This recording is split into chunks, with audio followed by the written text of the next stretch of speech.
And welcome back, rugby fans, to Rugby411. As always, I'm your host. My name is Joshua Shibata, and I know it's been a while, but I'm sure you guys have been enjoying this year's Rugby World Cup. It has been super exciting. Unfortunately, my predictions, as well as we all have to admit, a lot of rugby pundits' predictions were completely wrong. Our two favorite teams, Ireland and France, going into the Rugby World Cup, ended up unfortunately being eliminated in the quarterfinals, and in the end, we had two of the top Rugby World Cup winning teams. You have South Africa and the All Blacks New Zealand facing off against each other, and who will be the very first four-time Rugby World Cup champions. It will be a very, very exciting finals. I know not necessarily the finals that a lot of people were looking towards, but still, as I've mentioned before, there's a reason why both teams have won the Rugby World Cup 3 times. We will truly see who is, at least for right now, the best rugby nation in the world this coming weekend. But in the meantime, lots of things going on in the rugby world. Lots of announcements have been made by the rugby world, the World Rugby Association. A lot of them involving Team USA. The biggest of those news, the establishment or the reestablishment of the Pacific Nations Cup, a yearly competition that will involve Team USA. This is huge, guys, for fans of USA Rugby, for those who want to see USA Rugby succeed, especially considering kind of the embarrassment of missing out on this year's Rugby World Cup.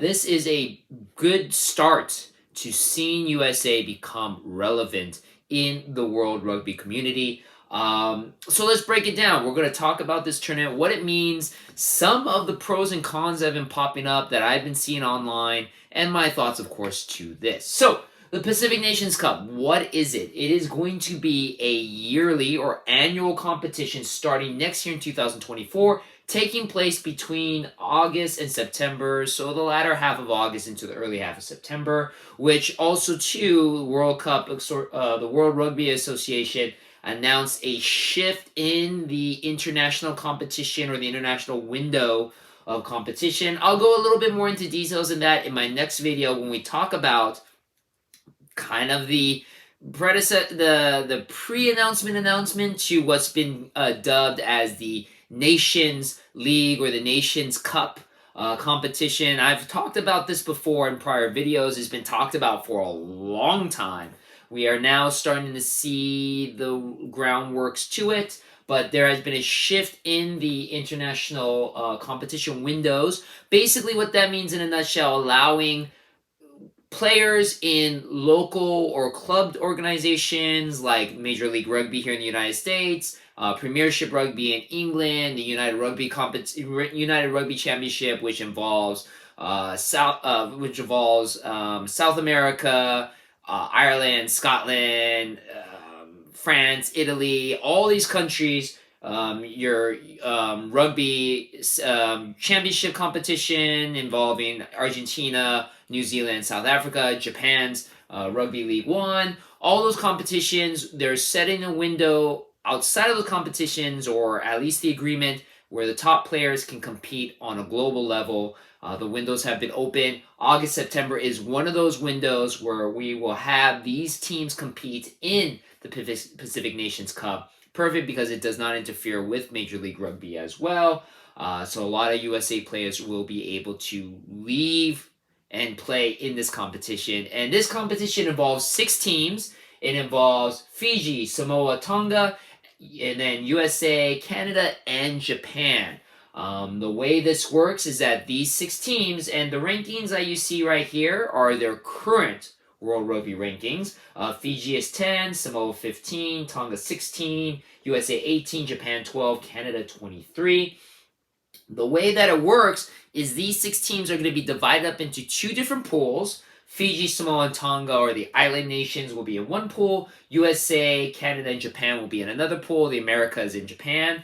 And in these two pools. These teams will be facing off against each other in a round-robin competition.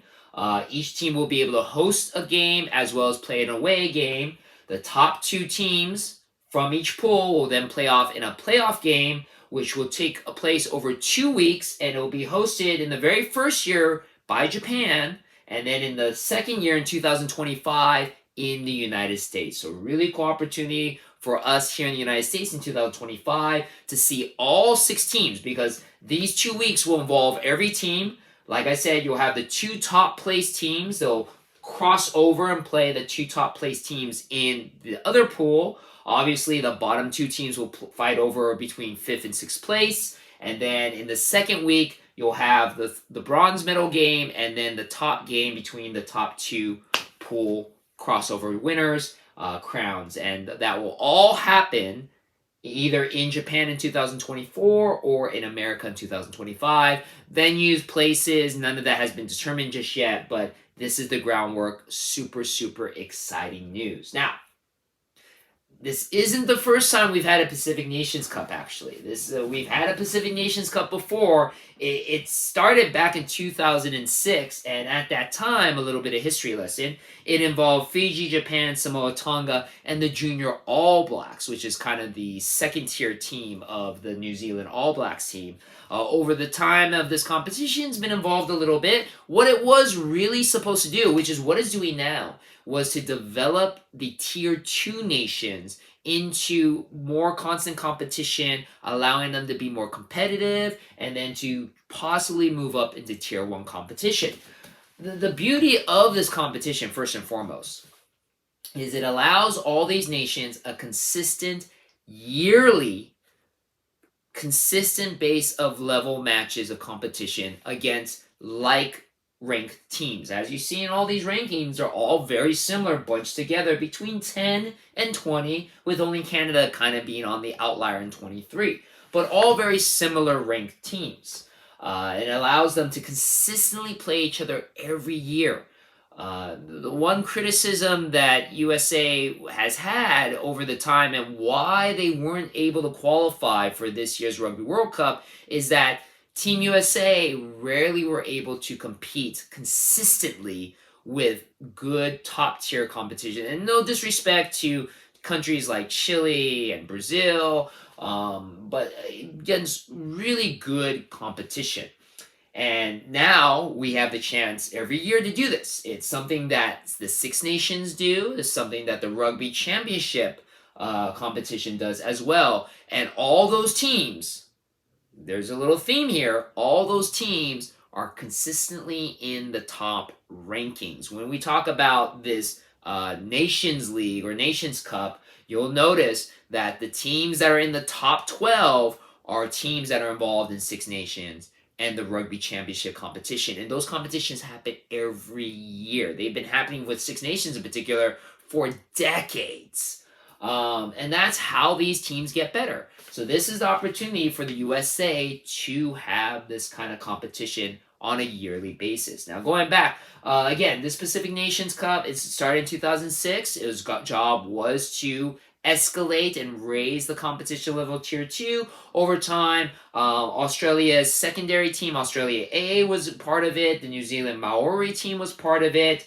And also, too, coincidentally, in 2013, both USA and Canada were actually involved in the early rendition of the Pacific Nations Cup. USA actually, best place that they finished was the following year in 2014, where they came in second to Fiji in that competition. This competition actually still goes on today, though kind of on a official. It was really weird this year.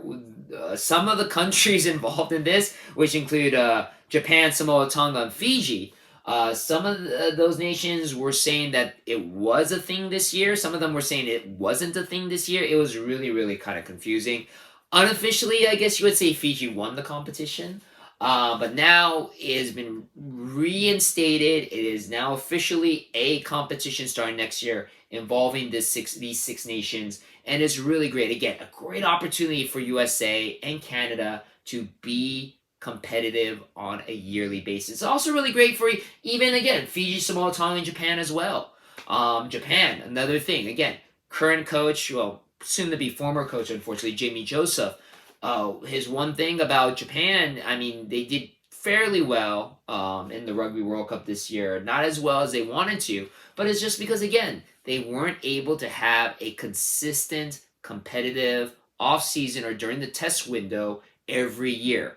Japan, especially, has to constantly find and try to almost beg countries to play them. You know, this will make sure that every year these countries will face against each other, and it's the only way that they'll get better.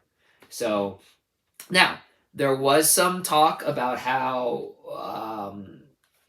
some people were a little bit against this Pacific Nations Cup, especially USA and Canada's involvement, because again, if you study the history of rugby, there was a competition that USA and Canada were involved called the America's Rugby Championship, which was kind of again supposed to be like a Six Nations, supposed to be like a rugby championship, supposed to be basically like the Pacific Nations Cup, except it involved USA, Canada, Brazil, Chile, Uruguay, and then the Argentinian 15s team, which basically was the second tier level of Argentina, because Argentina, the main 15s team, was actually involved already in the Rugby Championship. But that was supposed to be on a consistent yearly basis competition to again raise the competitive level of all those countries involved. Unfortunately, COVID kind of took that out because when COVID happened, it canceled the 2019 Rugby Americas Championship, and then ever since then, they never came back, unfortunately.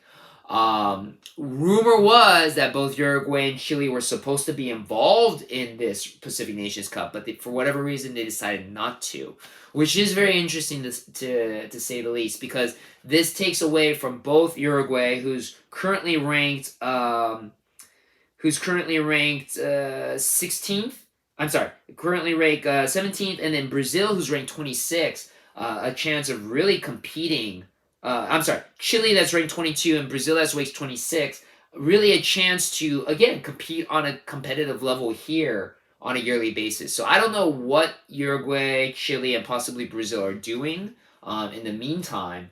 But again, this really does give the USA a constant yearly competition at a higher level than what they normally will compete with. So not only USA, but Canada as well. I mean, the reason why this Pacific Nations Cup was ultimately made by the World Rugby Association was because of the fact that USA and Canada did not make the Rugby World Cup this year. Hopefully this competition will get them back up there, will get them consistently playing top tier rugby, or at least close to top tier rugby, and keeps them competitive. So again, I think this is awesome. Of course, I'm being a little biased because it involves both USA and Japan, two countries obviously I have a close connection to. But it gives everybody a chance to really compete on a higher level. Again, a lot of criticisms with this. The fact that, you know, because of these games, especially with Japan, accessibility to watching these games live. Japan is 16-hour time difference from USA. So that's going to make things a little bit difficult comparatively to if they were competing with the South American countries. We're all in the same time zone. So, you know, watching things live wouldn't be as difficult. But minor details in that. Also, too, there's been some criticism, like how long will this Pacific Nations Cup happen? Because there's still rumor that both Fiji and Japan are going to jump to join the Rugby Championship competition. But there's nothing been confirmed about that, and from what I've understood is that even though Fiji and Japan both have done very well in prior World Rugby Cups, there is really no real solid evidence that the Rugby Championship, which already involves South Africa, New Zealand, and Argentina, Australia, South Africa, New Zealand, Argentina, are going to invite Fiji and Japan into that competition. So, because of that, they are going to do this Pacific Nations Cup, which is still not bad for Japan and Fiji, especially with the way Samoa and Tonga have really increased their gameplay. I feel Fiji will really get a boost in this competition, consistently playing against Samoa and Tonga, and of course you will eventually have the crossover in the championship finals week as well. So, again, this is a great competition. This is great news for USA. I'm excited because, again, this is going to be on a yearly basis. I'm excited because eventually in 2025, we'll be able to see all 60 of these teams playing in the United States. Who knows where, but hopefully by that point, I'll be able to travel and go see those teams.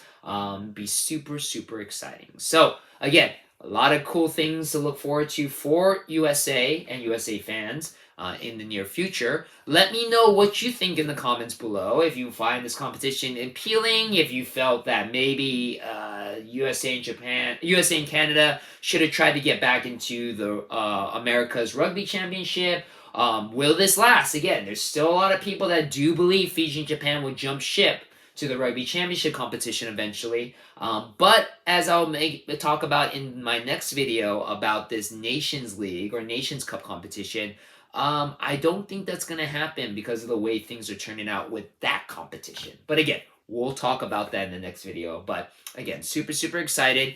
Let me know what you think about it in the comments below. And as always, thank you very much for watching my video, and I'll see you on the pitch.